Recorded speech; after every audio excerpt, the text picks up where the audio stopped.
हाँ जी, देख रहे हो विजन पंजाब टीवी, देखते रहो, वेखण वाला चैनल है।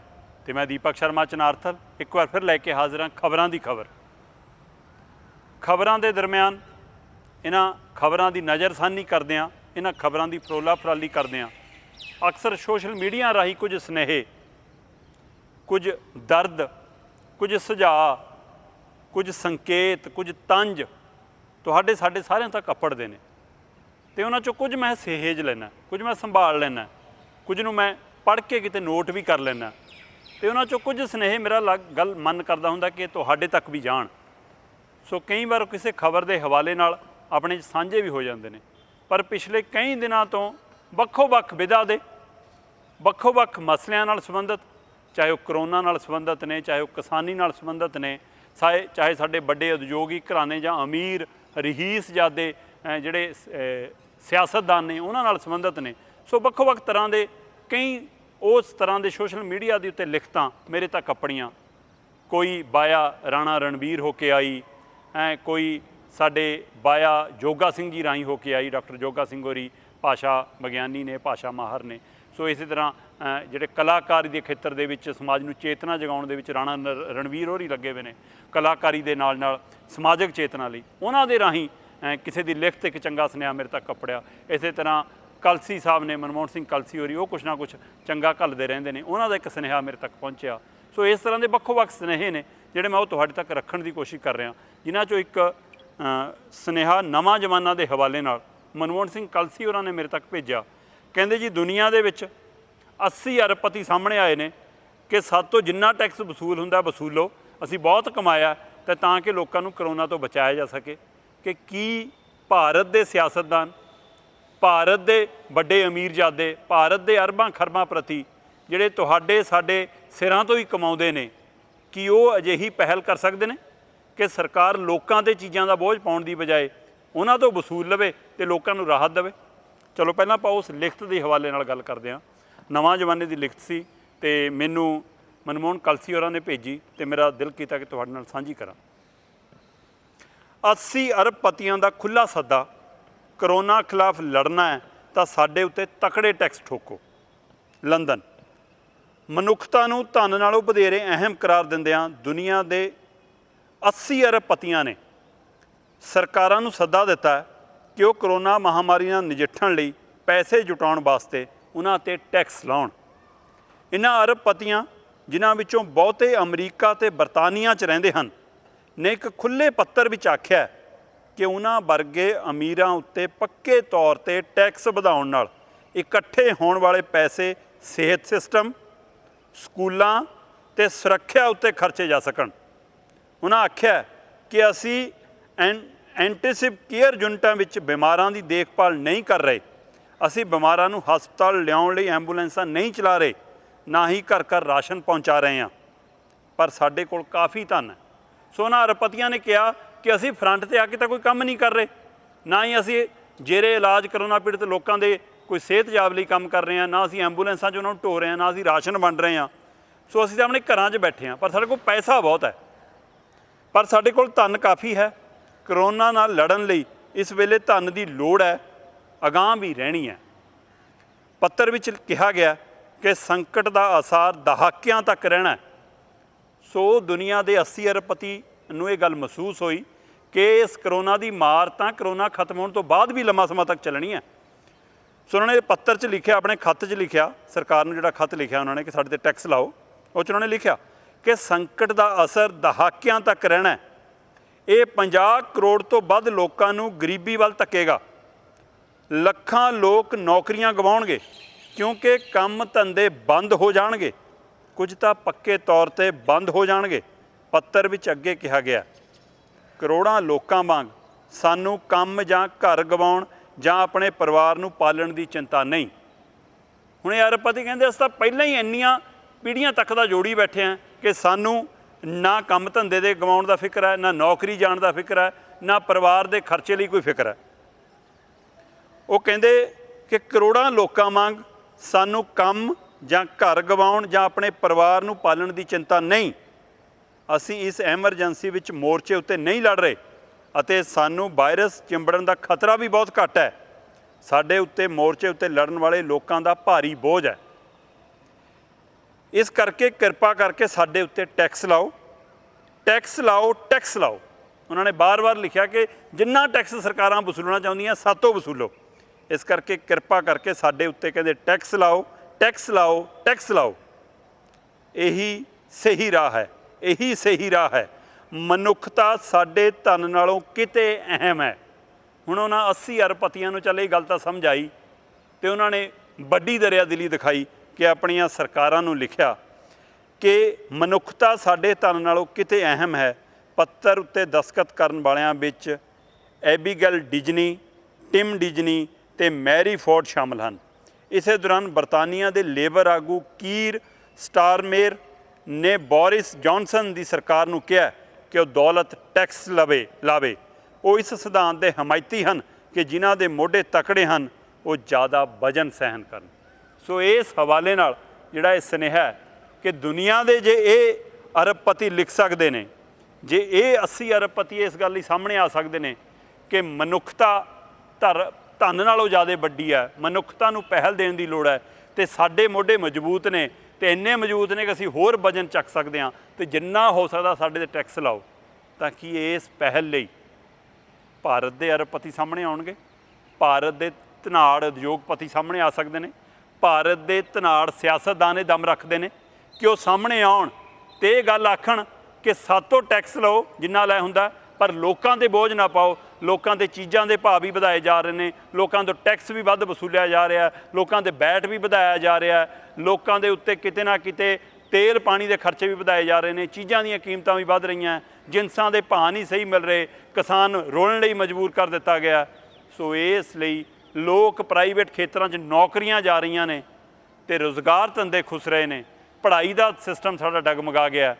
ਸੋ ਸਿਹਤ ਸਹੂਲਤਾਂ ਦੇ ਉੱਤੇ ਵੱਧ ਖਰਚਿਆਂ ਦੀ ਲੋੜ ਹੈ। ਅਤੇ ਇਹਦੇ ਲਈ ਜੇ ਦੁਨੀਆ ਦੇ 80 ਅਰਬਪਤੀ ਆਪਣੀਆਂ ਸਰਕਾਰਾਂ ਨੂੰ ਲਿਖ ਕੇ ਕਹਿ ਸਕਦੇ ਨੇ ਕਿ ਸਾਡੇ ਮੋਢੇ ਧਨ ਦੇ ਵਜ਼ਨ ਚੱਕਣ ਦੇ ਵਿੱਚ, ਪੈਸੇ ਦਾ ਵਜ਼ਨ ਚੱਕਣ ਦੇ ਵਿੱਚ ਮਾਹਰ ਨੇ, ਸਾਡੇ 'ਤੇ ਟੈਕਸ ਲਾਓ, ਕਿ ਭਾਰਤ ਦੇ ਵੱਡੇ ਸਿਆਸਤਦਾਨ, ਪੰਜਾਬ ਦੇ ਵੱਡੇ ਧਨਾੜ ਜਗੀਰਦਾਰ ਸਿਆਸਤਦਾਨ ਸਾਹਮਣੇ ਆ ਕੇ ਐਡੀ ਬੜੀ ਪਹਿਲ ਕਰ ਸਕਦੇ ਨੇ, ਪੰਜਾਬ ਦੇ ਰਾਜਾਸ਼ਾਹੀ ਸਿਆਸਤਦਾਨ ਸਾਹਮਣੇ ਆ ਸਕਦੇ ਨੇ। ਸੋ ਆਪਣੇ ਆਪ 'ਚ ਵੱਡਾ ਸਵਾਲ ਹੈ। ਭਾਰਤ, ਪੰਜਾਬ ਦੇਸ਼ ਦੇ ਵੱਡੇ ਧਨਾੜ ਉਦਯੋਗਪਤੀ ਸਿਆਸਤਦਾਨ, ਵੱਡੇ ਕਮਾਊ ਕਰਨ ਵਾਲੇ ਕੀ ਧੀਆਂ ਪੁੱਤ ਸਾਹਮਣੇ ਆ ਕੇ ਐਡਾ ਬੜਾ ਦਮ ਦਿਖਾ ਸਕਦੇ ਨੇ? ਇਹ ਸਵਾਲ ਉਹਨਾਂ ਮੂਹਰੇ ਖੜ੍ਹਾ ਹੈ। ਸੋ ਇਸ ਲਈ ਅਜਿਹੇ ਮਸਲਿਆਂ ਨੂੰ ਮੈਂ ਇਸ ਹਵਾਲੇ ਨਾਲ ਤੁਹਾਡੇ ਤੱਕ ਲਿਆਉਣਾ ਚਾਹੁੰਦਾ ਸੀ। ਇਸੇ ਤਰ੍ਹਾਂ ਦੇ ਕੁਝ ਹੋਰ ਸੁਨੇਹੇ ਵੀ ਮੇਰੇ ਤੱਕ ਕੱਪੜੇ ਨੇ ਜਿਨ੍ਹਾਂ ਨੂੰ ਮੈਂ ਤੁਹਾਡੇ ਤੱਕ ਰੱਖਣਾ ਚਾਹੁੰਦਾ। ਉਹਨਾਂ 'ਚ ਕਈ ਸੁਨੇਹੇ ਨੇ ਜਿਹੜੇ ਲੱਗਦਾ ਹੁੰਦਾ ਕਿ ਆਪਾਂ ਨੂੰ ਇਹਨਾਂ ਦੇ ਵਿੱਚ ਜ਼ਿਕਰ ਕਰ ਲੈਣਾ ਚਾਹੀਦਾ। ਉਹਨਾਂ 'ਚੋਂ ਇੱਕ ਸੁਨੇਹਾ ਮੇਰੇ ਕੋਲ ਪਹੁੰਚਦਾ ਕਿਸਾਨੀ ਨੂੰ ਲੈ ਕੇ, ਪੰਜਾਬ ਦੀ ਬਲਤੇਜ ਪੰਨੂ ਹੋਰਾਂ ਦੇ ਨਾਂ 'ਤੇ ਲਿਖੀ ਹੋਈ ਇਹ ਲਿਖਤ ਸੀ, ਉਹਨਾਂ ਦੇ ਨਾਂ 'ਤੇ ਸੁਨੇਹਾ ਸੀ। ਸੋ ਉਹਨਾਂ ਦਾ ਸੁਨੇਹਾ ਮੈਨੂੰ ਲੱਗਾ ਕਿ ਇੱਥੇ ਮੈਂ ਤੁਹਾਡੇ ਤੱਕ ਪਹੁੰਚਾਉਣਾ ਬਣਦਾ। ਸੋ ਕਿਸੇ ਨਾ ਕਿਸੇ ਵਿਧਾ ਤੱਕ ਗੱਲ ਜਿਹੜੀ ਲੋਕ ਪੱਖੀ ਹੈ, ਦੇਸ਼ ਪੱਖੀ ਹੈ, ਪੰਜਾਬ ਪੱਖੀ ਹੈ, ਉਹ ਤੁਹਾਡੇ ਤੱਕ ਜਾਣੀ ਚਾਹੀਦੀ ਹੈ। ਉਹਨਾਂ ਦਾ ਇੱਕ ਸੁਨੇਹਾ ਕਹਿੰਦੇ, ਪੰਜਾਬ ਦੀ ਬਾਂਹ ਮਰੋੜਨੀ ਕੇਂਦਰ ਦੀਆਂ ਪੁਰਾਣੀਆਂ ਚਾਲਾਂ ਵਿੱਚੋਂ ਇੱਕ ਚਾਲ ਰਹੀ ਹੈ। ਉਹ ਚਾਹੇ ਸਤਲੁਜ ਜਮਨਾ ਲਿੰਕ ਨਹਿਰ ਦਾ ਸਮਝੌਤਾ ਹੋਵੇ, ਚਾਹੇ ਇਸ ਨਹਿਰ ਦੀ ਖੁਦਾਈ ਹੋਵੇ, ਪੰਜਾਬ ਦੀ ਬਾਂਹ ਫਿਰ ਮਰੋੜੀ ਜਾ ਰਹੀ ਹੈ ਅਤੇ ਇਸ ਵਾਰ ਮਰੋੜੀ ਗਈ ਬਾਂਹ ਕਾਰਨ ਪੰਜਾਬ ਦਾ ਛੋਟਾ ਕਿਸਾਨ ਬਲਦੀ ਦੇ ਬੂਥੇ ਆ ਜਾਵੇਗਾ। ਬਿਜਲੀ ਸਬਸਿਡੀ ਦਾ ਬਹੁਤ ਲਾਹਾ ਪੰਜਾਬ ਦਾ ਧਨਾੜ ਕਿਸਾਨ ਲੈਂਦਾ ਹੈ ਅਤੇ ਉਹ ਇਹ ਲਾਹਾ ਕਿਸੇ ਵੀ ਹਾਲਤ ਵਿੱਚ ਛੱਡਣ ਲਈ ਤਿਆਰ ਨਹੀਂ। ਕੇਂਦਰ ਦੀ ਸਰਕਾਰ ਨੇ ਹੁਣ ਅੱਗੇ ਸੂਬੇ ਦੀ ਮਦਦ ਕਰਨ ਲਈ ਸ਼ਰਤਾਂ ਲਾਈਆਂ ਹਨ, ਜਿਨ੍ਹਾਂ ਵਿੱਚ ਬਿਜਲੀ ਦੀ ਸਬਸਿਡੀ ਕਿਸਾਨ ਦੇ ਖਾਤੇ ਵਿੱਚ ਜਾਵੇ ਅਤੇ ਉਹ ਬਿਜਲੀ ਦੇ ਬਿੱਲ ਭਰਨ, ਅਤੇ ਇਸ 'ਤੇ ਆਪਣਾ ਹੀ ਸਹੀ ਪੰਜਾਬ ਸਰਕਾਰ ਨੇ ਵੀ ਪਾ ਦਿੱਤੀ ਆ। ਸੋ ਇਸ ਰਾਹ ਦੇ ਉੱਤੇ ਕਹਿੰਦੇ ਕੇਂਦਰ ਦੇ ਨਾਲ ਨਾਲ ਪੰਜਾਬ ਵੀ ਤੁਰ ਪਿਆ ਕਿ ਹੁਣ ਬਿਜਲੀ ਸਬਸਿਡੀ ਖਤਮ ਕਰੋ, ਕਿਸਾਨਾਂ ਤੋਂ ਬਿੱਲ ਵਸੂਲੋ। ਕਿਸਾਨਾਂ ਨੂੰ ਪਾਣੀ ਦਾ ਸੈਸ ਵੀ ਦੇਣਾ ਪਵੇਗਾ ਅਤੇ ਜਿਨ੍ਹਾਂ ਨੇ ਇਹ ਜਲ ਸੈਸ ਨਹੀਂ ਦਿੱਤਾ ਹੋਇਆ ਉਹ ਡਿਫਾਲਟਰ ਐਲਾਨੇ ਜਾਣਗੇ। ਜੋ ਬਿੱਲ ਨਹੀਂ ਭਰਨਗੇ ਉਹਨਾਂ ਦੇ ਕਨੈਕਸ਼ਨ ਕੱਟੇ ਜਾਣਗੇ, ਮੋਟਰਾਂ ਦੇ ਕਨੈਕਸ਼ਨ ਕਹਿੰਦੇ ਕੱਟ ਦਿੱਤੇ ਜਾਣਗੇ। ਇਸ ਵਿੱਚ ਛੋਟੇ ਕਿਸਾਨ ਵੀ ਆਉਣਗੇ, ਧਨਾੜ ਕਿਸਾਨ ਨਹੀਂ। ਕਹਿੰਦੇ ਇਹਦੀ ਮਾਰ ਹੇਠ ਛੋਟੇ ਕਿਸਾਨ ਨਹੀਂ ਆਉਣਾ, ਧਨਾੜ ਕਿਸਾਨਾਂ ਨੇ ਨਹੀਂ ਆਉਣਾ। ਇਸ ਲਈ ਇਸ ਹਵਾਲੇ ਨਾਲ ਉਹ ਗੱਲ ਕਰ ਰਹੇ ਨੇ। ਉਹ ਕਹਿੰਦੇ ਸਿਆਸਤ ਵਿੱਚ ਵਿਚਰਦੇ ਹਰ MLA ਅਤੇ ਮੰਤਰੀਆਂ ਨੂੰ ਪਹਿਲਾਂ ਇਹ ਬਿਜਲੀ ਸਬਸਿਡੀ ਛੱਡਣੀ ਲਾਜ਼ਮੀ ਕਰਨੀ ਚਾਹੀਦੀ ਹੈ। ਸੋ ਉਹਨਾਂ ਨੇ ਇੱਕ ਵਾਰ ਲਿਆ ਕੇ ਫਿਰ ਸਿਆਸਤ ਤੇ ਤੋੜਾ ਝਾੜਦਿਆਂ ਕਿਹਾ ਕਿ ਸਿਆਸਤ ਪਹਿਲ ਕਰੇ, ਖਾਸ ਕਰਕੇ ਸਿਆਸਤ ਵਿੱਚ ਵਿਚਰਦੇ ਹਰ ਐਮਐਲਏ ਤੇ ਮੰਤਰੀ ਨੂੰ ਪਹਿਲਾਂ ਇਹ ਬਿਜਲੀ ਸਬਸਿਡੀ ਛੱਡਣੀ ਲਾਜ਼ਮੀ ਕਰਨੀ ਚਾਹੀਦੀ ਹੈ, ਜੋ ਕਿ ਕਿਸੇ ਵੀ ਅਪੀਲ ਦੇ ਤਹਿਤ ਨਹੀਂ ਛੱਡ ਰਹੇ। ਪੰਜਾਬ ਦੀ ਵਿਧਾਨ ਸਭਾ 'ਚ ਕੈਪਟਨ ਅਮਰਿੰਦਰ ਸਿੰਘ ਨੇ ਕਿਹਾ ਸੀ ਕਿ ਸਾਰੇ ਐਮਐਲਏਆਂ ਨੂੰ, ਸਾਰੇ ਮੰਤਰੀਆਂ ਨੂੰ ਸਬਸਿਡੀਆਂ ਛੱਡਣੀਆਂ ਚਾਹੀਦੀਆਂ ਨੇ। ਕਿੰਨੇ ਕੁ ਸਾਹਮਣੇ ਆਏ? ਬਿਜਲੀ ਸਬਸਿਡੀ ਛੱਡਣੀ ਲਾਜ਼ਮੀ ਕਰਨੀ ਚਾਹੀਦੀ ਹੈ, ਜੋ ਕਿ ਕਿਸੇ ਵੀ ਅਪੀਲ ਦੇ ਤਹਿਤ ਨਹੀਂ ਛੱਡ ਰਹੇ। ਕਿਸਾਨ ਯੂਨੀਅਨਾਂ ਦੇ ਆਗੂ ਅਤੇ ਵਿਰੋਧੀ ਧਿਰਾਂ ਦੇ ਆਗੂ ਵੀ ਇਹ ਬਿਜਲੀ ਸਬਸਿਡੀਆਂ ਛੱਡਣ ਅਤੇ ਫਿਰ ਛੋਟੇ ਕਿਸਾਨਾਂ ਦੇ ਹੱਕ ਲਈ ਲੜਨ ਦਾ ਐਲਾਨ ਕਰਨ। ਕਹਿੰਦੇ ਪਹਿਲਾਂ ਆਪ ਤਾਂ ਬਿਜਲੀ ਸਬਸਿਡੀਆਂ ਛੱਡਣ, ਵਿਰੋਧੀ ਧਿਰ ਦੇ ਆਗੂ ਵੀ, ਕਿਸਾਨ ਜਥੇਬੰਦੀਆਂ ਦੇ ਵੱਡੇ ਜਿਹੜੇ ਲੀਡਰ ਨੇ, ਜਿਹਨਾਂ ਕੋਲ ਆਪ ਕਿੰਨੇ ਹੀ ਏਕੜ ਜ਼ਮੀਨਾਂ ਨੇ, ਉਹ ਤਾਂ ਸਾਹਮਣੇ ਆਉਣ, ਕਹਿੰਦੇ ਫਿਰ ਛੋਟੇ ਕਿਸਾਨਾਂ ਦੇ ਹੱਕ ਲਈ ਲੜਨ ਦਾ ਐਲਾਨ ਕਰਨ। ਜੇਕਰ ਇਹ ਨਹੀਂ ਛੱਡਦੇ ਤਾਂ ਇਹਨਾਂ ਦੀ ਲੜਾਈ ਮਹਿਜ ਵਿਰੋਧ ਕਰਨ ਵਾਲੀ ਹੋ ਹੈ। ਕਹਿੰਦੇ ਫਿਰ ਤਾਂ ਡਰਾਮਾ ਹੀ ਹੈ ਲੜਾਈ। ਕੇਂਦਰ ਦੀਆਂ ਨੀਤੀਆਂ ਦਾ ਵਿਰੋਧ ਨਾ ਰਾਜ ਸਰਕਾਰਾਂ ਨੇ ਕੀਤਾ, ਨਾ ਕਰੇਗੀ, ਕਿਉਂਕਿ ਰਾਜਾਂ ਦੇ ਬਹੁਤੇ ਅਧਿਕਾਰ ਕੇਂਦਰ ਕੋਲ ਚਲੇ ਗਏ ਨੇ। ਪਰ ਛੋਟੀ ਕਿਸਾਨੀ ਨੂੰ ਬਚਾਉਣ ਵਾਸਤੇ ਘੱਟੋ ਘੱਟ ਰਾਜ ਸਰਕਾਰਾਂ ਨੂੰ ਯਤਨ ਤਾਂ ਕਰਨੇ ਹੀ ਚਾਹੀਦੇ ਨੇ, ਨਹੀਂ ਤਾਂ ਛੋਟੀ ਕਿਸਾਨੀ ਹੀ ਤਬਾਹੀ ਵੱਲ ਨਹੀਂ ਜਾਵੇਗੀ, ਬਲਕਿ ਪੰਜਾਬ ਦਾ ਢਾਂਚਾ ਹੀ ਹਿੱਲ ਜਾਵੇਗਾ। ਸੋ ਇਸ ਤਰ੍ਹਾਂ ਇਹ ਸੁਨੇਹਾ ਜਿਹੜਾ ਪੰਜਾਬ ਹਿਤੈਸ਼ੀ ਸੀ ਮੈਂ ਤੁਹਾਡੇ ਤੱਕ ਰੱਖਿਆ। ਇਸੇ ਤਰ੍ਹਾਂ ਦਾ ਇੱਕ ਸੁਨੇਹਾ ਮੇਰੇ ਕੋਲ ਰਾਣਾ ਰਣਬੀਰ ਹੋਣਾ ਦਾ ਵੀ ਪਹੁੰਚਿਆ ਚੀਨ ਵਾਲੇ ਮਸਲੇ ਨੂੰ ਲੈ ਕੇ। ਇਸੇ ਤਰ੍ਹਾਂ ਦਾ ਭਾਸ਼ਾ ਨੂੰ ਲੈ ਕੇ ਇੱਕ ਸੁਨੇਹਾ ਡਾਕਟਰ ਜੋਗਾ ਸਿੰਘ ਹੋਰਾਂ ਦਾ ਮੇਰੇ ਤੱਕ ਪਹੁੰਚਿਆ, ਉਹ ਵੀ ਤੁਹਾਡੇ ਤੱਕ ਰੱਖਾਂਗਾ। ਪਰ ਸਮਾਂ ਇੱਕ ਛੋਟੀ ਜਿਹੀ ਬ੍ਰੇਕ ਦਾ, ਬ੍ਰੇਕ ਲਈ ਰੁਕਾਂਗੇ। ਹੁਣੇ ਪਰਸਨ ਤੁਸੀਂ ਵੇਖਦੇ ਰਹੋ vision Punjab TV।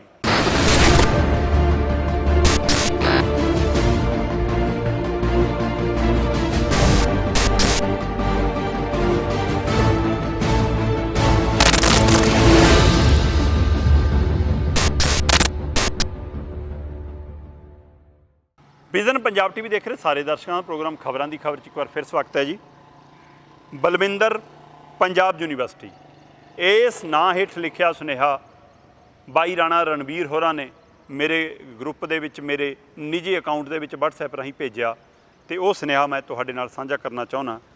Balwinder Punjab university ਦੀ ਨਾਂ ਨਾਲ ਇਹ ਸੁਨੇਹਾ ਅੱਗੇ ਤੱਕ ਆਇਆ ਸੀ, ਤੇ ਇਹਦੇ ਵਿੱਚੋਂ ਕਿਹਾ ਕਿ ਚੀਨ ਦੇ ਹਵਾਲੇ ਨਾਲ ਉਹ ਕਹਿੰਦੇ ਨੇ ਚੀਨ ਸਾਡਾ ਕੀ ਲੱਗਦਾ, ਦਫਾ ਕਰੋ। ਜਦੋਂ ਚੀਨ ਨਾਲ ਤਨਾਤਨੀ ਸੀ ਉਹਨਾਂ ਦਿਨਾਂ ਦੇ ਵਿੱਚ ਸੁਨੇਹਾ ਫੈਲਦਾ ਰਿਹਾ, ਅਤੇ ਰਾਣਾ ਰਣਬੀਰ ਹੋਰਾਂ ਨੂੰ ਇਹ ਵੀ ਦਿਲ ਨੂੰ ਇਹ ਟੁੰਬਿਆ, ਕਿਉਂਕਿ ਉਹ ਵੀ ਲੋਕ ਹਿੱਤੀ ਬੋਲ ਬਹੁਤ ਅਕਸਰ ਬੋਲਦੇ ਨੇ ਬਾਈ। ਅਤੇ ਉਹਨਾਂ ਦੇ ਹਵਾਲੇ ਨਾਲ ਜਦੋਂ ਮੇਰੇ ਕੋਲ ਪਹੁੰਚਿਆ, ਲਓ ਮੈਂ ਤੁਹਾਡੇ ਤੱਕ ਰੱਖਣਾ ਚਾਹੁੰਦਾ। ਚੀਨ ਸਾਡਾ ਕੀ ਲੱਗਦਾ, ਦਫਾ ਕਰੋ। ਗੱਲ ਕੌੜੀ ਹੈ ਪਰ ਮਾफ़ ਕਰਨੀ ਜ਼ਰੂਰੀ ਹੈ। ਕਹਿੰਦੇ ਗੱਲ ਕੌੜੀ ਹੈ, ਮਾफ़ ਕਰਨਾ, ਪਰ ਗੱਲ ਕਰਨੀ ਜ਼ਰੂਰੀ ਹੈ। ਅੱਜ ਕੱਲ੍ਹ ਇੱਕ ਰਾਗ ਅਲਾਪਿਆ ਜਾ ਰਿਹਾ ਕਿ ਚੀਨ ਸਾਡੇ ਉੱਤੇ ਹਮਲਾ ਕਰ ਰਿਹਾ, ਸਾਨੂੰ ਅੱਖਾਂ ਵਿਖਾ ਰਿਹਾ, ਇਸ ਲਈ ਚੀਨੀ ਸਮਾਨ ਦਾ ਬਾਈਕਾਟ ਕਰੋ। ਮੈਂ ਵੀ ਕਹਿਣਾ ਜ਼ਰੂਰ ਕਰੋ, ਮੈਂ ਵੀ ਕਹਿਣਾ ਕਹਿੰਦੇ ਕਿ ਜ਼ਰੂਰ ਕਰੋ ਜੀ, ਸਦਕੇ ਕਰੋ, ਸਵਦੇਸ਼ੀ ਅਪਣਾਓ। ਪਰ ਮੈਨੂੰ ਇਹ ਦੱਸੋ, ਚੀਨ ਤੋਂ ਕਿਹੜਾ ਸਮਾਨ ਸਰਕਾਰ ਦੀ ਮਰਜ਼ੀ ਸਹਿਮਤੀ ਤੋਂ ਬਿਨਾਂ ਆਉਂਦਾ? ਸਰਕਾਰ ਦੀ ਮਰਜ਼ੀ ਤੋਂ ਬਿਨਾਂ ਕਿਹੜਾ ਜਹਾਜ਼, ਕਿਹੜਾ ਟਰੱਕ, ਕਿਹੜੀ ਢੋਆ ਢਵਾਈ ਹੁੰਦੀ ਹੈ? ਮੈਂ ਇਹ ਇਕਨੋਮੀ ਨਹੀਂ ਪੜ੍ਹੀ, ਪਰ ਮੈਨੂੰ ਇੰਨਾ ਜ਼ਰੂਰ ਪਤਾ ਹੈ ਕਿ ਆਯਾਤ ਨਿਰਯਾਤ, ਵਪਾਰ, ਤਜਾਰਤ, ਬਰਾਮਦ ਦਰਾਮਦ ਦੇ ਕੁਝ ਨਿਯਮ ਹੁੰਦੇ ਨੇ, ਕਾਨੂੰਨ ਹੁੰਦੇ ਨੇ। ਸਰਕਾਰ ਲੋੜੀਂਦੀਆਂ ਮੰਗਵਾਉਂਦੀਆਂ ਨੇ, ਖਰੀਦਦੀਆਂ ਨੇ, ਟੈਕਸ ਲਗਾਉਂਦੀਆਂ ਨੇ, ਵੇਚਦੀਆਂ ਨੇ। ਜੇ ਸਰਕਾਰਾਂ ਚਾਹਣ ਤਾਂ ਇਹ ਸਭ ਬੰਦ ਵੀ ਕਰ ਸਕਦੀਆਂ ਨੇ। ਸਰਕਾਰ ਮੰਗਵਾ ਰਹੀ ਹੈ ਅਤੇ ਤੁਸੀਂ ਕਹਿ ਰਹੇ ਹੋ ਬਾਈਕਾਟ ਕਰੋ, ਬੰਦ ਕਰੋ। ਕੀ ਤੁਸੀਂ ਸਰਕਾਰ ਦੀ ਨੀਤੀ ਦੇ ਖਿਲਾਫ ਖੜ੍ਹੇ ਹੋ, ਦੇਸ਼ ਦੇ ਖਿਲਾਫ ਖੜ੍ਹੇ ਹੋ?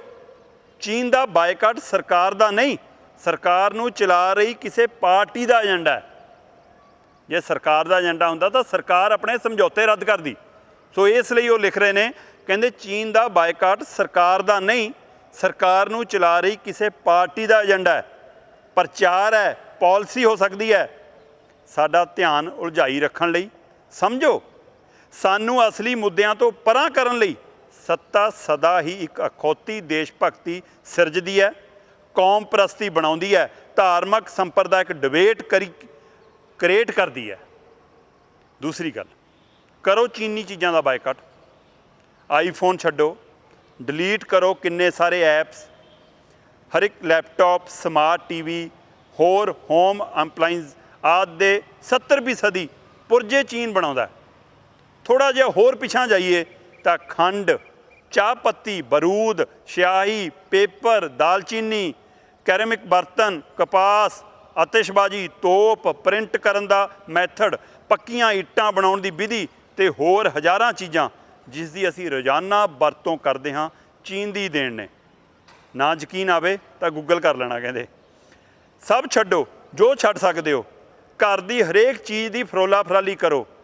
ਬਾਥਰੂਮ, ਕਿਚਨ, ਡਰਾਇੰਗ ਰੂਮ, ਬੱਚਿਆਂ ਦੇ ਬਸਤੇ 'ਚ ਪਈ ਹੋਈ ਚੀਜ਼ ਚੀਨੀ ਤਾਂ ਨਹੀਂ, ਖਿਡੌਣੇ ਤਾਂ ਖਾਸ ਤੌਰ 'ਤੇ ਬਾਹਰ ਸੁੱਟੋ, ਬੱਚਿਆਂ ਨੂੰ ਦਿਖਾ ਕੇ ਸੁੱਟੋ, ਨਾਲੇ ਦੱਸੋ ਕਿ ਸਾਨੂੰ ਗਵਾਂਢੀ ਮੁਲਕ ਨਾਲ ਨਫ਼ਰਤ ਹੈ। ਉਸਨੇ ਵੀ ਤਾਂ ਇਸੇ ਮੁਲਕ 'ਚ ਰਹਿਣਾ। ਜਵਾਕ ਦੀ ਗੱਲ ਕਰ ਰਹੇ ਨੇ, ਕਹਿੰਦੇ ਉਸਨੇ ਵੀ ਤਾਂ ਇਸੇ ਮੁਲਕ 'ਚ ਰਹਿਣਾ, ਇਸੇ ਨਫ਼ਰਤ ਨਾਲ ਭਰੇ ਹੋਏ। ਹੋ ਸਕਦਾ ਕਦੀ ਗਲਤੀ ਨਾਲ ਆਪਣਾ ਪਿਆਰਾ ਮੁਲਕ ਛੱਡ ਕੇ ਬਾਹਰ ਚਲਾ ਜਾਵੇ। ਬਸ ਆਖਰੀ ਗੱਲ ਦਾ ਜੋ ਤੁਹਾਡੇ ਸਿਆਣੇ ਬੰਦਿਆਂ ਕੋਲ ਜਵਾਬ ਹੋਵੇ ਤਾਂ ਦੱਸੋ। ਜਦੋਂ ਜਦੋਂ ਅਸੀਂ ਸਰਕਾਰਾਂ ਨੂੰ ਕਟਹਿਰੇ 'ਚ ਖੜਾ ਕਰਦੇ ਹਾਂ, ਜਦੋਂ ਜਦੋਂ ਕਿਤੇ ਨੇੜੇ ਚੋਣਾਂ ਹੋਣ, ਤਾਂ ਸਾਡੀਆਂ ਸਰਹੱਦਾਂ ਕਮਜ਼ੋਰ ਕਿਉਂ ਪੈਣ ਲੱਗਦੀਆਂ ਨੇ? ਸਾਨੂੰ ਦੇਸ਼ ਭਗਤੀ ਕਿਉਂ ਸਿਖਾਈ ਜਾਣ ਲੱਗਦੀ ਹੈ? ਸਾਨੂੰ ਆਪਣੀ ਕੌਮ, ਸਮਾਜ, ਦੇਸ਼, ਧਰਮ ਵਾਸਤੇ ਕਿਉਂ ਭਾਵੁਕ ਕੀਤਾ ਜਾਂਦਾ ਹੈ? ਜਵਾਬ ਦੇਣਾ ਜ਼ਰੂਰੀ ਵੀ ਨਹੀਂ। ਪਲੀਜ਼ ਮੈਨੂੰ ਦੇਸ਼ ਭਗਤੀ ਨਾ ਦੱਸੀ ਜਾਵੇ। ਮੈਂ ਸਰਕਾਰੀ ਸਕੂਲ 'ਚੋਂ ਵਿੱਦਿਆ ਗ੍ਰਹਿਣ ਕੀਤੀ ਹੈ, ਸਰਕਾਰੀ ਬੱਸਾਂ 'ਚ ਸਫ਼ਰ ਕੀਤਾ ਹੈ, ਸਾਰੀ ਉਮਰ ਦੂਰਦਰਸ਼ਨ ਵੇਖਿਆ, ਪੂਰਾ ਮੁਲਕ ਮੋਟਰਸਾਈਕਲ 'ਤੇ ਘੁੰਮ ਕੇ ਦੇਖਿਆ। ਕਸ਼ਮੀਰ ਤੋਂ ਕੰਨਿਆ ਕੁਮਾਰੀ ਤੱਕ ਮੈਂ ਆਪਣੇ ਦੇਸ਼ ਨੂੰ ਪਿਆਰ ਕਰਦਾ, ਆਪਣੇ ਲੋਕਾਂ ਨੂੰ ਵੀ ਕਰਦਾ ਅਤੇ ਦੂਸਰਿਆਂ ਨੂੰ ਵੀ ਕਰਦਾ। ਮੈਨੂੰ ਕਿਸੇ ਨਾਲ ਨਫ਼ਰਤ ਨਹੀਂ, ਨਾ ਚੀਨ ਨਾਲ, ਨਾ ਪਾਕਿਸਤਾਨ ਨਾਲ, ਨਾ ਨੇਪਾਲ ਨਾਲ, ਨਾ ਭੂਟਾਨ ਨਾਲ, ਸ਼੍ਰੀਲੰਕਾ ਨਾਲ ਤਾਂ ਬਿਲਕੁਲ ਵੀ ਨਹੀਂ। ਬਲਵਿੰਦਰ, ਪੰਜਾਬ ਯੂਨੀਵਰਸਿਟੀ। ਸੋ ਅਜਿਹੀ ਲਿਖਤ ਜੋ ਬਲਵਿੰਦਰ ਹੋਰਾਂ ਦੀ ਸੀ, ਮੈਨੂੰ ਲੱਗਿਆ ਕਿ ਤੁਹਾਡੇ ਤੱਕ ਪਹੁੰਚਾਉਣੀ ਜ਼ਰੂਰ ਬਣਦੀ ਆ। ਇਸੇ ਤਰ੍ਹਾਂ ਦੀ ਇੱਕ ਦਿਲ ਨੂੰ ਟੁੰਬਣ ਵਾਲੀ ਲਿਖਤ ਮੈਂ ਭਾਸ਼ਾ ਨੂੰ ਲੈ ਕੇ ਡਾਕਟਰ ਜੋਗਾ ਸਿੰਘ ਹੋਰਾਂ ਨੇ ਭੇਜੀ, ਮੈਂ ਉਹ ਵੀ ਤੁਹਾਡੇ ਤੱਕ ਰੱਖਣੀ ਚਾਹੁੰਦਾ ਪ੍ਰੋਗਰਾਮ ਦੇ ਇਸ ਆਖਰੀ ਸੈਗਮੈਂਟ ਦੇ ਵਿੱਚ। ਕਿਸੇ ਸਮੇਂ ਸਭ ਤੋਂ ਤਾਕਤਵਰ ਸਾਮਰਾਜ ਬ੍ਰਿਟੇਨ, ਜਿਸ ਬਾਰੇ ਕਿਹਾ ਜਾਂਦਾ ਹੈ ਕਿ ਉਹਨਾਂ ਦੇ ਰਾਜ ਵਿੱਚ ਸੂਰਜ ਨਹੀਂ ਡੁੱਬਦਾ, ਉਹਨਾਂ ਦੇ ਆਪਣੇ ਦੇਸ਼ ਵਿੱਚ ਪ੍ਰਾਇਮਰੀ ਸਿੱਖਿਆ ਐਕਟ 1870 ਵਿੱਚ ਬਣਿਆ ਅਤੇ 1880 ਵਿੱਚ ਹਰ ਕਿਸੇ ਲਈ ਪੜ੍ਹਾਈ ਲਾਜ਼ਮੀ ਕੀਤੀ ਗਈ।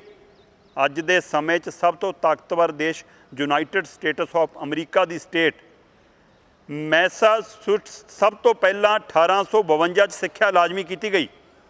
ਹੌਲੀ ਹੌਲੀ 1918 ਤੱਕ ਸਭ ਤੋਂ ਅਖੀਰ ਵਿੱਚ ਮਿਸੀਸਿਪੀ 'ਚ ਪ੍ਰਾਇਮਰੀ ਸਿੱਖਿਆ ਲਾਜ਼ਮੀ ਕੀਤੀ ਗਈ। ਪਰ ਸਿੱਖ ਰਾਜ ਪੰਜਾਬ ਵਿੱਚ ਜਦੋਂ ਮਹਾਰਾਜਾ ਰਣਜੀਤ ਸਿੰਘ ਨੇ 1799 'ਚ ਗੁਜਰਾਂਵਾਲਾ ਨੂੰ ਛੱਡ ਕੇ ਲਾਹੌਰ ਨੂੰ ਰਾਜਧਾਨੀ ਬਣਾਇਆ, ਤਾਂ ਉਹਨਾਂ ਨੇ ਆਪਣੇ ਫੈਸਲਿਆਂ ਵਿੱਚ ਸ਼ੁਰੂ ਦੇ ਹੀ ਸਾਲ 'ਚ ਹਰ ਕਿਸੇ ਲਈ ਸਿੱਖਿਆ ਲਾਜ਼ਮੀ ਕਰਨ ਦਾ ਹੁਕਮ ਸੁਣਾ ਦਿੱਤਾ। ਮਹਾਰਾਜਾ ਰਣਜੀਤ ਸਿੰਘ ਨੇ ਇੱਕ ਕਾਇਦਾ ਜਾਰੀ ਕੀਤਾ ਜਿਸ ਨੂੰ ਪੜ੍ਹ ਕੇ ਗੁਰਮੁਖੀ ਅਤੇ ਫਾਰਸੀ ਨੂੰ ਆਸਾਨੀ ਨਾਲ 3 ਮਹੀਨਿਆਂ 'ਚ ਸਿੱਖਿਆ ਜਾ ਸਕਦਾ ਸੀ। ਇਸ ਵਿੱਚ ਗਣਿਤ ਦਾ ਮੁੱਢਲਾ ਗਿਆਨ ਵੀ ਦਿੱਤਾ ਗਿਆ ਤਾਂ ਹਰ ਕੋਈ ਹਿਸਾਬ ਕਿਤਾਬ ਦਾ ਕੰਮ ਆਪਣੇ ਆਪ ਕਰ ਸਕੇ। ਮਹਾਰਾਜਾ ਰਣਜੀਤ ਸਿੰਘ ਨੇ ਇਹ ਕਾਇਦੇ ਪਿੰਡਾਂ 'ਚ ਤਹਿਸੀਲਦਾਰਾਂ ਰਾਹੀਂ ਭੇਜੇ ਅਤੇ ਉਹਨਾਂ ਨੂੰ ਹਰ ਪਿੰਡ 'ਚ ਇੱਕ ਕਾਇਦਾ ਵੰਡਣ ਦੇ ਹੁਕਮ ਦਿੱਤੇ। ਮਹਾਰਾਜਾ ਰਣਜੀਤ ਸਿੰਘ ਨੇ ਇਸ ਦੇ ਨਾਲ ਇਹ ਹੁਕਮ ਵੀ ਜਾਰੀ ਕੀਤੇ ਕਿ 3 ਮਹੀਨੇ ਵਿੱਚ ਇਹ ਕਾਇਦਾ ਜਿਹੜਾ ਆਪਾਂ ਕਾਇਦਾ ਉੜਿਆਲੇ ਵਾਲਾ ਅਸੀਂ ਵੀ ਕਾਇਦਾ ਪੜ੍ਹਿਆ, ਉਸ ਢੰਗ ਨਾਲ ਕਾਇਦਾ ਉਸ ਸਮੇਂ ਮਹਾਰਾਜਾ ਰਣਜੀਤ ਸਿੰਘ ਨੇ ਜਾਰੀ ਕੀਤਾ। ਕਹਿੰਦੇ ਹੁਕਮ ਵੀ ਜਾਰੀ ਕੀਤਾ ਕਿ 3 ਮਹੀਨੇ ਵਿੱਚ ਇਹ ਕਾਇਦਾ ਆਪ ਸਿੱਖਣ ਤੋਂ ਬਾਅਦ ਹਰ ਕਿਸੇ ਨੇ ਇਸ ਤਰ੍ਹਾਂ ਦੇ 5 ਕਾਇਦੇ ਤਿਆਰ ਕਰਕੇ 5 ਲੋਕਾਂ ਨੂੰ ਹੋਰ ਪੜ੍ਹਾਉਣੇ ਹਨ ਅਤੇ ਚਿੱਠੀ ਲਿਖ ਕੇ ਮਹਾਰਾਜਾ ਦੇ ਦਰਬਾਰ ਨੂੰ ਇਸ ਬਾਰੇ ਜਾਣਕਾਰੀ ਦੇਣੀ ਹੈ। ਇਸ ਤਰ੍ਹਾਂ ਥੋੜ੍ਹੇ ਸਾਲਾਂ ਵਿੱਚ ਹੀ ਪੰਜਾਬ ਦੇ ਬਹੁਤੇ ਸਾਰੇ ਲੋਕ ਚਿੱਠੀ ਪੜ੍ਹਨ ਲਿਖਣ ਅਤੇ ਹਿਸਾਬ ਕਿਤਾਬ ਕਰਨ ਦੇ ਯੋਗ ਹੋ ਗਏ। ਅੰਗਰੇਜ਼ ਪ੍ਰੋਫੈਸਰ ਲਿਟਨਰ ਨੇ ਇਹ ਖੁਲਾਸਾ ਕੀਤਾ ਜਦੋਂ 1849 'ਚ ਪੰਜਾਬ ਅੰਗਰੇਜ਼ਾਂ ਦੇ ਕਬਜ਼ੇ ਹੇਠ ਆਇਆ, ਤਾਂ ਪੰਜਾਬ 'ਚ ਸਿੱਖਿਆ ਪ੍ਰਬੰਧ ਬਾਕਮਾਲ ਸਨ। ਉਸ ਸਮੇਂ ਇਕੱਲੇ ਲਾਹੌਰ ਦੇ ਵਿੱਚ 14 ਲੜਕਿਆਂ ਦੇ ਸਕੂਲ ਸਨ ਅਤੇ 12 ਲੜਕੀਆਂ ਦੇ ਸਕੂਲ ਸਨ। ਇਸ ਤੋਂ ਇਲਾਵਾ ਲਾਹੌਰ 'ਚ ਕਲਾ, ਦਸਤਕਾਰੀ, ਹੁਨਰ ਨੂੰ ਤਰਾਸ਼ਣ ਲਈ ਵਿਸ਼ੇਸ਼ ਅਦਾਰੇ ਕਾਇਮ ਕੀਤੇ ਹੋਏ ਸਨ, ਜਿੱਥੇ ਸਿੱਖਿਆ ਪ੍ਰਾਪਤ ਕਰਕੇ ਪੰਜਾਬ ਦੇ ਲੋਕ ਆਪਣੇ ਕਾਰੋਬਾਰ ਸਥਾਪਿਤ ਕਰਦੇ ਸਨ। ਉਸ ਸਮੇਂ ਪੰਜਾਬ 'ਚ ਪੜ੍ਹੇ ਲਿਖੇ ਲੋਕਾਂ ਦੀ ਦਰ 'ਚ ਬ੍ਰਿਟਿਸ਼ ਇੰਡੀਆ ਨਾਲੋਂ ਵੱਡਾ ਫਰਕ ਸੀ। ਉਸ ਦੌਰ ਦੇ ਵਿੱਚ ਵੀ 1850 ਦੇ ਦੌਰ ਦੀਆਂ ਗੱਲਾਂ, ਜਿੱਥੇ ਅੰਗਰੇਜ਼ ਲਗਭਗ ਪਿਛਲੇ 100 ਸਾਲਾਂ ਤੋਂ ਵੱਧ ਸਮੇਂ ਤੋਂ ਆਪਣਾ ਰਾਜ ਕਰ ਰਹੇ ਸਨ। ਫਿਰ ਜਦੋਂ 1849 ਵਿੱਚ ਅੰਗਰੇਜ਼ਾਂ ਨੇ ਜਨਗਣਨਾ ਕਰਵਾਈ ਤਾਂ ਡਾਕਟਰ ਲੋਗਨ ਵੱਲੋਂ ਤਿਆਰ ਕਰਵਾਈ ਇਸ ਰਿਪੋਰਟ 'ਚ ਪਤਾ ਲੱਗਾ ਕਿ ਸਿੱਖ ਰਾਜ ਦੀ ਰਾਜਧਾਨੀ ਲਾਹੌਰ ਦੇ 87% ਲੋਕ ਪੜ੍ਹੇ ਲਿਖੇ ਸਨ।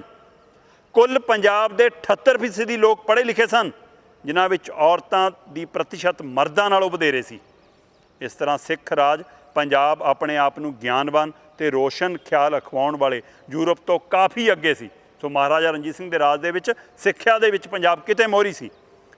ਸਿੱਖਾਂ ਦੇ ਇਸ ਵੱਡੇ ਵਿਦਵਾਨ ਵਰਗ ਨੂੰ ਵੇਖਦੇ ਹੋਏ ਚਾਰਲਸ ਨੈਪੀਅਰ ਨੇ 1849 ਦੇ ਵਿੱਚ ਆਖਿਆ, ਹਾਲੇ ਪੰਜਾਬ ਉੱਤੇ ਸਿਰਫ ਕਬਜ਼ਾ ਕੀਤਾ ਹੈ, ਪਰ ਇਹ ਅਜੇ ਜਿੱਤਿਆ ਨਹੀਂ ਹੈ। ਸੋ ਕਿਵੇਂ ਉਵੇਂ ਪੰਜਾਬ ਤੇ ਕਬਜ਼ਾ ਕਰਨ ਤੋਂ ਬਾਅਦ ਪੰਜਾਬ ਨੂੰ ਜਿੱਤਣ ਦੀ ਜੋ ਰਣਨੀਤੀ ਅਪਣਾਈ, ਉਹਦਾ ਵੀ ਇਸ ਦੇ ਵਿੱਚ ਜ਼ਿਕਰ ਹੈ। ਹਾਲੇ ਸਿਰਫ ਕਹਿੰਦੇ ਕਿ ਉਹਨਾਂ ਨੇ ਕਿਹਾ ਕਿ ਪੰਜਾਬ ਤੇ ਸਿਰਫ ਅਜੇ ਕਬਜ਼ਾ ਕੀਤਾ ਹੈ, ਪਰ ਇਹ ਅਜੇ ਜਿੱਤਿਆ ਨਹੀਂ ਹੈ। ਪੰਜਾਬੀਆਂ ਤੇ ਉਹਨਾਂ ਦੀ ਭਾਸ਼ਾ ਨੂੰ ਫਤਿਹ ਕਰਨਾ ਅਜੇ ਬਾਕੀ ਹੈ। ਸੋ ਕਿਵੇਂ ਸਾਡੀ ਮਾਂ ਬੋਲੀ ਪੰਜਾਬੀ ਤੇ ਹਮਲੇ ਉਸ ਦੌਰ ਤੋਂ ਲੈ ਕੇ ਅੱਜ ਦੇ ਦੌਰ ਤੱਕ ਜਾਰੀ ਨੇ, ਉਸ ਉੱਤੇ ਨਜ਼ਰਸਾਨੀ ਹੈ ਇਹ। ਉਹ ਕਹਿੰਦੇ ਕਿ ਹਾਲੇ ਸਿਰਫ ਪੰਜਾਬੀਆਂ ਦੇ ਸਰੀਰਾਂ ਨੂੰ ਗੁਲਾਮੀ ਦੀਆਂ ਜੰਜੀਰਾਂ ਵਿੱਚ ਜਕੜਿਆ ਜਾ ਸਕਿਆ, ਉਹਨਾਂ ਦੇ ਦਿਲਾਂ, ਦਿਮਾਗਾਂ ਤੇ ਰੂਹਾਂ ਨੂੰ ਹਾਲੇ ਗੁਲਾਮ ਬਣਾਉਣਾ ਬਾਕੀ ਹੈ। ਇਸ ਤੋਂ ਪਿੱਛੋਂ ਲਾਹੌਰ ਦਰਬਾਰ ਵੱਲੋਂ ਜਾਰੀ ਕੀਤੇ ਕਾਇਦੇ ਉੱਤੇ ਜਿਹੜਾ ਕਾਇਦਾ ਜਾਰੀ ਕੀਤਾ ਸੀ, ਉਹਦੇ 'ਤੇ ਪਾਬੰਦੀ ਲਗਾ ਕੇ ਉਸ ਨੂੰ ਫੂਕਣ ਦਾ ਕੰਮ ਸ਼ੁਰੂ ਕੀਤਾ ਗਿਆ। ਪੰਜਾਬੀ ਕਾਇਦੇ ਉੱਤੇ ਸਰਕਾਰੀ ਦਾਅਵੇ ਦਾ ਖੁਲਾਸਾ ਕਰਦਿਆਂ ਲਹਿੰਦੇ ਪੰਜਾਬ ਦੇ ਲੇਖਕ ਮੁਹੰਮਦ ਜ਼ਕਰੀਆ ਆਫਤਾਬ ਨੇ ਲਿਖਿਆ ਕਿ ਅੰਗਰੇਜ਼ਾਂ ਵੱਲੋਂ ਸਰਕਾਰੀ ਇਸ਼ਤਿਹਾਰਾਂ ਵਿੱਚ ਹੋਕਾ ਦਿੰਦਿਆਂ ਕਿਹਾ ਗਿਆ ਕਿ ਜਿਹੜਾ ਬੰਦਾ ਅੰਗਰੇਜ਼ ਸਰਕਟ ਕੋਲ ਆਪਣੀ ਰਜਾਬੰਦੀ ਨਾਲ ਤਲਵਾਰ ਜਾਂ ਹਥਿਆਰ ਜਮ੍ਹਾਂ ਕਰਾਏਗਾ, ਉਸ ਨੂੰ 2 ਆਨੇ ਇਨਾਮ ਮਿਲੇਗਾ, ਜਦੋਂ ਕਿ ਜਿਹੜਾ ਪੰਜਾਬੀ ਦਾ ਕਾਇਦਾ ਜਮ੍ਹਾਂ ਕਰਾਏਗਾ ਉਸ ਨੂੰ ਇਸ ਤੋਂ 3 ਗੁਣਾ ਰਕਮ। ਸੋ ਜਿਹੜਾ ਤਲਵਾਰ ਛੱਡ ਕੇ ਅੰਗਰੇਜ਼ਾਂ ਦੀ ਗੁਲਾਮੀ ਕਬੂਲ ਕਰੇਗਾ ਉਸ ਨੂੰ 2 ਆਨੇ, ਤੇ ਜਿਹੜਾ ਪੰਜਾਬੀ ਫਾਰਸੀ ਸਿੱਖਣ ਵਾਲਾ ਕਾਇਦਾ ਛੱਡ ਕੇ ਉਹਨਾਂ ਦੀ ਸ਼ਰਨ 'ਚ ਜਾਏਗਾ ਅੰਗਰੇਜ਼ਾਂ ਦੀ, ਉਹਦੇ ਲਈ 3 ਗੁਣਾ ਵੱਧ ਰਕਮ। ਸੋ ਕਿਵੇਂ ਹਮਲਾ ਸੀ ਇਹ ਸਮਝਣ ਦੀ ਲੋੜ ਹੈ। ਜਾਨੀ 6 ਆਨੇ ਦਿੱਤੇ ਜਾਣਗੇ, ਜਿਹੜਾ ਉਸ ਜ਼ਮਾਨੇ ਵਿੱਚ ਚੰਗੀ ਭਲੀ ਰਕਮ ਸੀ। ਇਸ ਦੇ ਨਾਲ ਅੰਗਰੇਜ਼ਾਂ ਨੇ ਪੰਜਾਬੀ ਨੂੰ ਜੜੋਂ ਪੁੱਟਣ ਲਈ ਤੇ ਇਸ ਦਾ ਤਲਾ ਮੁਲਾ ਹੁੰਝਣ ਲਈ ਇਸ ਦੀ ਥਾਂ ਉਰਦੂ ਦਾ ਬੂਟਾ ਲਾਉਣ ਲਈ ਜੰਗੀ ਪੱਧਰ 'ਤੇ ਕੰਮ ਸ਼ੁਰੂ ਕੀਤਾ। ਸਰ ਡੋਨਲਡ ਨੇ ਪੰਜਾਬ ਦਾ ਲੈਫਟੀਨੈਂਟ ਗਵਰਨਰ ਬਣਨ ਮਗਰੋਂ ਇਹ ਹੁਕਮ ਜਾਰੀ ਕੀਤੇ, ਪਹਿਲੇ ਮਰਲੇ ਵਿੱਚ ਪੰਜਾਬ ਦੇ ਪੜ੍ਹੇ ਲਿਖੇ ਲੋਕਾਂ ਨੂੰ ਉਰਦੂ ਸਿਖਾਈ ਜਾਵੇ, ਫਿਰ ਇਸ ਟੋਲੇ ਰਾਹੀਂ ਪੂਰੇ ਪੰਜਾਬ ਦੀ ਜੂਨ ਬਦਲੀ ਜਾਵੇ। ਪੰਜਾਬੀ ਨੂੰ ਖਤਮ ਕਰਨ ਲਈ ਉਸ ਸਮੇਂ ਸਰਕਾਰੀ ਬੁੱਕ ਡਿਪੂ ਕਾਇਮ ਕੀਤੇ ਤੇ ਲੱਖਾਂ ਰੁਪਏ ਖਰਚ ਕੇ ਉਰਦੂ ਦੀਆਂ ਕਿਤਾਬਾਂ ਛਾਪੀਆਂ ਤੇ ਵੰਡੀਆਂ ਗਈਆਂ। ਜਿਹੜਾ ਰਵੱਈਆ ਅੰਗਰੇਜ਼ਾਂ ਵੱਲੋਂ ਪੰਜਾਬੀ ਭਾਸ਼ਾ ਤੇ ਸਿੱਖਾਂ ਲਈ ਅਪਣਾਇਆ ਗਿਆ, ਬਿਲਕੁਲ ਉਹੀ ਰਵੱਈਆ ਅੰਗਰੇਜ਼ਾਂ ਦੇ ਜਾਣ ਦੇ ਪਿੱਛੋਂ ਭਾਰਤ ਦੇ ਹਿੰਦੂ ਹੁਕਮਰਾਨਾਂ ਵੱਲੋਂ ਅਪਣਾਇਆ ਜਾ ਰਿਹਾ। ਕਿਵੇਂ ਇੱਕ ਹਿੰਦੂ ਰਾਸ਼ਟਰ ਦੇ ਨਾਂ ਦੇ ਉੱਤੇ ਹੁਣ ਜਾਣ-ਬੁੱਝ ਕੇ ਦੇਸ਼ ਨੂੰ ਫਿਰ ਮੰਡੀਆਂ ਦੇ ਰਾਹ ਪਾਇਆ ਜਾ ਰਿਹਾ ਤੇ ਪੰਜਾਬੀ ਨੂੰ ਖੋਰਾ ਲਾਇਆ ਜਾ ਰਿਹਾ, ਇਸ ਨੂੰ ਸਮਝਣ ਦੀ ਲੋੜ ਹੈ। ਇਹਦੇ ਪਰ ਵੀ ਨਿਸ਼ਾਨਾ ਇਸ ਲਿਖਤ ਦੇ ਵਿੱਚ ਪੰਜਾਬੀਆਂ ਨੂੰ, ਸਿੱਖਾਂ ਨੂੰ ਗੁਲਾਮ ਬਣਾ ਕੇ ਰੱਖਣ ਲਈ ਉਹਨਾਂ ਦੀ ਮਾਂ ਬੋਲੀ ਤੋਂ ਉਹਨਾਂ ਨੂੰ ਦੂਰ ਕਰਨਾ ਅੱਜ ਭਾਰਤ ਦੀ ਉਸ ਤਰ੍ਹਾਂ ਦੀ ਲੋੜ ਹੈ, ਭਾਰਤ ਦੀ ਉਸ ਤਰ੍ਹਾਂ ਦੀ ਲੋੜ ਹੈ ਜੋ ਪਹਿਲਾਂ ਅੰਗਰੇਜ਼ਾਂ ਦੀ ਲੋੜ ਸੀ। ਭਾਰਤ ਦੀ ਸੱਤਾ ਦੇ ਉੱਤੇ ਰਾਜ ਕਰਨ ਵਾਲੀ ਪਾਰਟੀ ਦੀ ਜੋ ਸੋਚ ਹੈ ਉਸ ਨੂੰ ਸੰਕੇਤ ਕਰ ਰਹੇ ਨੇ। ਅੱਜ ਪੰਜਾਬੀਆਂ ਤੇ ਰਾਸ਼ਟਰਵਾਦ ਦੀ ਪਾੜ ਚਾੜਨ ਲਈ ਪੰਜਾਬ 'ਚ ਹਿੰਦੀ ਦਾ ਪ੍ਰਚਾਰ ਪ੍ਰਸਾਰ ਕੀਤਾ ਜਾ ਰਿਹਾ ਹੈ। ਉਦਾਹਰਨ ਵਜੋਂ ਅੱਜ ਪੰਜਾਬ 'ਚ ਦਰਜਨ ਤੋਂ ਵੱਧ ਰੋਜ਼ਾਨਾ ਹਿੰਦੀ ਅਖਬਾਰ ਛਪ ਰਹੇ ਹਨ ਤੇ ਪੰਜਾਬੀ, ਹਿੰਦੂ ਅਤੇ ਸ਼ਹਿਰੀ ਸਿੱਖ ਇਸ ਬੇਗਾਨੀ ਬੋਲੀ ਨੂੰ ਬਿਨਾਂ ਸੋਚੇ ਸਮਝੇ ਆਪਣੇ ਘਰਾਂ 'ਚ ਵਾੜ ਰਹੇ ਹਨ। ਅਫਸੋਸ ਦੀ ਗੱਲ ਹੈ, ਇਹ ਅੱਜ ਆਪਣਾ ਰਾਜ ਖੁੱਸਣ ਤੋਂ 1.5 ਸਦੀ ਤੋਂ ਵੱਧ ਸਮੇਂ ਬਾਅਦ ਅਸੀਂ ਬੁਰੀ ਤਰ੍ਹਾਂ ਪਛੜ ਚੁੱਕੇ ਹਾਂ। ਸਿੱਖ ਰਾਜ ਵੇਲੇ ਦੀਆਂ ਸਿੱਖਿਆ ਪ੍ਰਣਾਲੀ ਦਾ ਅੱਜ ਖਰਾ ਖੋਜ ਮਿਟ ਚੁੱਕਾ ਹੈ। ਅੱਜ ਪੰਜਾਬੀ ਅਵੇਸਲੇ ਬੈਠੇ ਹਨ। ਸੋ ਇਸ ਲਈ ਚਿੰਤਾ ਦਿਲਬਾਗ ਸਿੰਘ ਦੇ ਨਾਂ ਹੇਠ ਡਾਕਟਰ ਜੋਗਾ ਸਿੰਘ ਹੋਰਾਂ ਨੇ ਲਿਖਤ ਮੇਰੇ ਤੱਕ ਭੇਜੀ ਸੀ। ਦਿਲਬਾਗ ਸਿੰਘ ਹੋਰਾਂ ਦੇ ਨਾਂ ਹੇਠ ਲਿਖਤ ਸੋਸ਼ਲ ਮੀਡੀਆ ਰਾਹੀਂ ਸਾਹਮਣੇ ਆ ਰਹੀ ਸੀ। ਸੋ ਜੋ ਅੰਗਰੇਜ਼ਾਂ ਨੇ ਸਾਡੀ ਭਾਸ਼ਾ ਨੂੰ ਖੋਰਾ ਲਾਉਣ ਲਈ ਕੀਤਾ, ਉਹੀ ਅੱਜ ਦੀ ਦੇਸ਼ ਦੀ ਸੱਤਾ 'ਤੇ ਰਾਜ ਕਰਨ ਵਾਲੀ ਪਾਰਟੀ ਪੰਜਾਬ ਨੂੰ, ਪੰਜਾਬੀ ਨੂੰ ਤੇ ਪੰਜਾਬੀਅਤ ਨੂੰ ਖੋਰਾ ਲਾਉਣ ਲਈ ਕਰ ਲਈ ਹੈ। ਇਸ ਲਈ ਪੰਜਾਬੀਓ ਜਾਗਦੇ ਰਹੋ, ਆਪਣੀ ਮਾਂ ਬੋਲੀ ਲਈ, ਆਪਣੇ ਸੂਬੇ ਦੇ ਲਈ, ਆਪਣੇ ਹੱਕਾਂ ਦੇ ਲਈ ਜਾਗਦੇ ਰਹੋ। ਫਿਰ ਪਰਤਾਂਗੇ ਖਬਰਾਂ ਦੀ ਖਬਰ ਵਿੱਚ, ਨਵੀਂ ਖਬਰਾਂ ਦੀ ਕਰਾਂਗੇ ਫਰੋਲਾ ਫਰਾਲੀ। ਤੁਸੀਂ ਵੇਖਦੇ ਰਹੋ ਵਿਜ਼ਨ ਪੰਜਾਬ TV, ਹਰ ਕਦਮ ਤੁਹਾਡੇ ਨਾਲ।